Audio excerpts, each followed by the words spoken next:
Hello everyone, welcome back to my channel Concept of Bio and English. It's me Neha Jaiswal. आज हम पढ़ेंगे biology.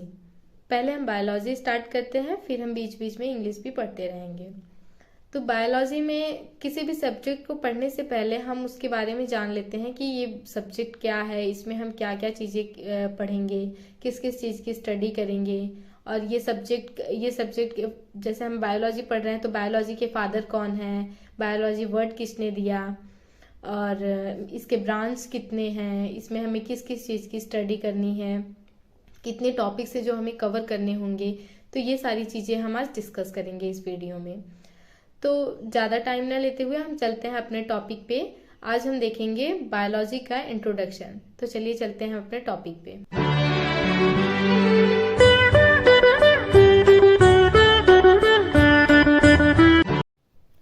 तो हम देखेंगे introduction of biology.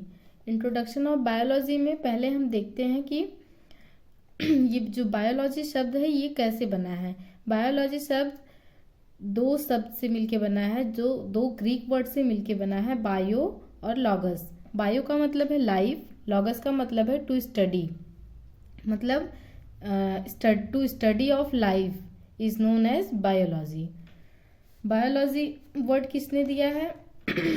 Biology word given by Lamarck and Treviranus. Lamarck और Treviranus ने biology शब्द जो है ये दिया था 1802 में। बायोलॉजी का डेफिनेशन अगर हम एक एग्जैक्ट डेफिनेशन देखें, अगर वैसे तो हम बता सकते हैं कि हाँ, study of life and organism is known as biology, या study of living organism is known as biology. लेकिन एक एग्जैक्ट जो डेफिनेशन है उसका वो हम देखें तो उसका डेफिनेशन क्या है? Biology is natural science in which we study the structure, function, growth, origin, distribution and classification of living things. Biology एक नेचुरल साइंस है जिसमें कि हम पढ़ते हैं लिविंग थिंग्स जो होती हैं, लिविंग ऑर्गेनिज्म जो होती हैं, उसकी आकार कैसी है, उसके कार्य क्या है, उसकी ग्रोथ, उसकी ओरिजिन, उसका डिस्ट्रीब्यूशन क्या है, उसको क्लासिफाइड कैसे करते हैं, उसका क्लासिफिकेशन क्या है, ये सब हम बायोलॉजी में पढ़ते हैं। और फिर अब देखेंगे कि इसमें क्वेश्चन क्या आता है कि जैसे पूछ लेगा कि बायोलॉजी के डिफिनेशन बताओ, या बायोलॉजी शब्द कैसे बना है, बायोलॉजी को बायोलॉजी वर्ड किसने दिया है। तो ये हम क्वेश्चन भी उसमें कवर कर रहे हैं। और फिर अब हम आ गए बायोलॉजी के फादर पे। फादर ऑफ बायोलॉजी कौन है? अरस्तु।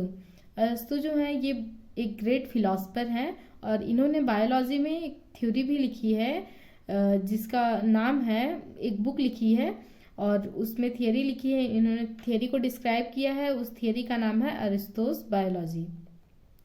इस थियरी में इन्होंने बायोलॉजिकल प्रोसेस को डिफाइन किया है। ये थियरी हमें पढ़ने की उतनी नीड नहीं है, अभी हम इंट्रोडक्शन देख रहे हैं बायोलॉजी का, तो हम पहले इंट्रोडक्शन कवर करते हैं। फिर अब हो गया कि बायोलॉजी को हम कितने पार्ट में डिवाइड कर सकते हैं। इसको तो मतलब बायोलॉजी के कितने ब्रांचेस है, तो इसके ब्रांचेस तो बहुत सारे हैं, लेकिन जो हमें स्टडी करनी है अभी फर्दर, हम कितने भागों में इसको डिवाइड कर सकते हैं, इसके कितने मेजर पार्ट हैं। तो इसके 3 पार्ट हैं। एक बेसिक के लेके चले हम, तो एक बेसिक इसके 3 पार्ट हैं, बॉटनी, जूलॉजी और माइक्रोबायोलॉजी। बॉटनी में हम स्टडी करते हैं प्लांट्स की, तो ये बॉटनी हो गया। और जूलॉजी में हम एनिमल की स्टडी करते हैं। Study of animal is zoology, study of plant is known as botany. अब लास्ट है माइक्रोबायोलॉजी। माइक्रोबायोलॉजी में हम किसकी स्टडी करते हैं? माइक्रोब्स की। माइक्रोब्स की स्टडी जैसे कि वायरस हो गए, बैक्टीरिया, फंजाई, एल्गी, इन सब की स्टडी हम माइक्रोबायोलॉजी में करते हैं। अब हम देखते हैं फादर। बायोलॉजी के फादर तो अरस्तु हो गए हैं।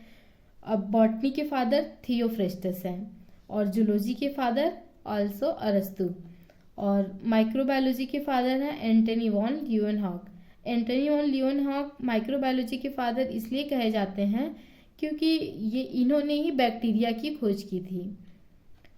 तो फ्रेंड्स, आज की हमारा जो टॉपिक था इंट्रोडक्शन ऑफ बायोलॉजी, ये ख़त्म होता है।